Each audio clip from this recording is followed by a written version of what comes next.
আজি মই উপস্থিত আছোঁ বৃহত্তৰ চাৰিং অঞ্চলৰ অগপৰ দুৰ্গস্বৰূপ হাফলটিং গাঁও পঞ্চায়তৰ অন্তৰ্গত কৈবত্য গাঁও।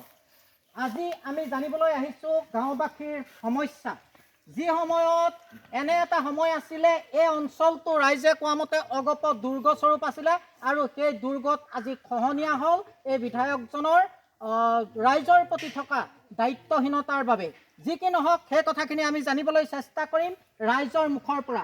যি সময়ত জনতাৰ কণ্ঠ ৰুদ্ধ হৈ গৈছে, সেই সময়ত আমি আসাম লাইভ চেনেলে জনতাৰ কাষত থাকি, জনতাৰ লগত থাকি জনতাৰ কণ্ঠ নিগৰাবলৈ চেষ্টা কৰিছোঁ।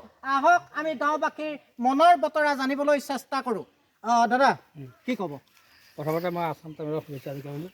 হাফলটিং কৈবত্য গাঁও আৰু মৌচালৰ যিটো মলসুবতা যে সংযুক্তি ৰাস্তা, এই ৰাস্তাটো হাফলটিং কৈবত্য গাঁও এল পি স্কুললৈ যায়। ইয়াত আপোনালোকে এতিয়া খৰালি আহিছে, দেখিছে ৰাস্তাটো ভালেই, কিন্তু বাৰিষা আপোনালোকে মন কৰিব পাৰে সেই ৰাতিয়ে ৰাতিয়ে আমি ইটা দি থোৱা আছে। সেই ইটাৰ মাক বাপেকে ল'ৰাটো দাঙি নি স্কুলত থ'ব লাগে আৰু ছুটিৰ সময়ত দাঙি দিব লাগে। তাৰমানে এই ৰাস্তাটো এখন বিদ্যালয় আছে, বিদ্যালয় আছে, এল পি নে এম এল পি আছে আৰু অংগনবাড়ী কেন্দ্ৰ আছে। কেতিয়াৰ পৰা এই ৰাস্তাটো নিৰ্মাণৰ কাৰণে, মেৰামতিৰ কাৰণে আপোনালোকে কেতিয়াৰ পৰা আবেদন জনাই আহিছে? এইটো আমি প্ৰত্যেকবাৰৰ পৰাই আবেদন কৰি আছোঁ। পঞ্চায়তে কৰিম কিন্তু শেষ পৰ্যন্ত এতিয়া 7.5 লাখ টকা এটা অনুমোদন দিলে। সেই ৰাস্তাটো মাত্ৰ 3 দিন কাম কৰিলে, 3 দিন কৰিলে। 7.5 লাখ টকা অনুমোদন হৈছিলে এই পথটোৰ কাৰণে, আৰু কাম কৰিলে 3 দিন। কি হ'ল গোটেই ব্যৱস্থাটো? পঞ্চায়তে জানে কি কৰিলে, বন্ধ হৈ গ'ল বুলি ক'লে। এতিয়া তাৰপাছত কি হ'ল, আমি প্ৰথম তুলিব দিনাই মই উজুৱাপতি দেখুৱাইছিলোঁ যে সেই ৰাস্তাটো বাৰিষাত তুলিব নালাগে, কাৰণ বাৰিষাত ওলাৰ লগে লগে শিল নেপেলায়, তাত ল'ৰা ছোৱালী স্কুল যাব নোৱাৰিব। তাৰ কথাবিলাক শিল পেলাই দিম। তাৰপৰা ৰাস্তাটো এইখিনি নকৰিলে কিন্তু দেই, সেই স্কুলৰ বেগ পিঠিত 3 দিন কৰিলে, তাৰপৰা ৰাস্তা বন্ধ। প্ৰতিনিধিয়ে কি কৰিলে, পঞ্চায়তৰ লগত যোগাযোগ কৰিছে নাই আপোনালোকে? আমি পঞ্চায়তৰ লগত যোগাযোগ কৰোঁ, পঞ্চায়তে ক'ব হ'ব, মাটি পেলাম। এনেকৈ কিমান দিন হৈ গ'ল? আজি এবছৰ হৈ যোৱাৰ পিছতো অনুমোদিত টকাৰ সঠিক ব্যৱহাৰ নহ'ল।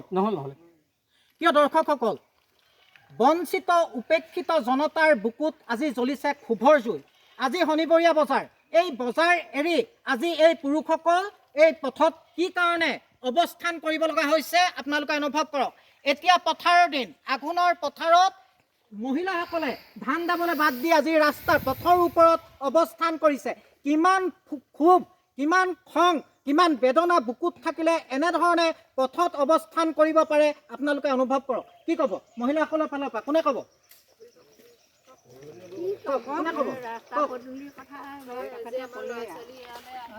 অহা মেলা অকণ আজি স্কুললৈ অহাৰ সময়তো বহুত কষ্ট হয়। ল'ৰা ছোৱালী চেণ্ডেল খুলি হাতত যাব লগা হয়, বেগে চেগে ইউনিফৰ্ম গোটেই বোকা হৈ যায়। পাছদিনাখন আকৌ আহিবলৈ তিতা ইউনিফৰ্ম পিন্ধিব লগা হয়।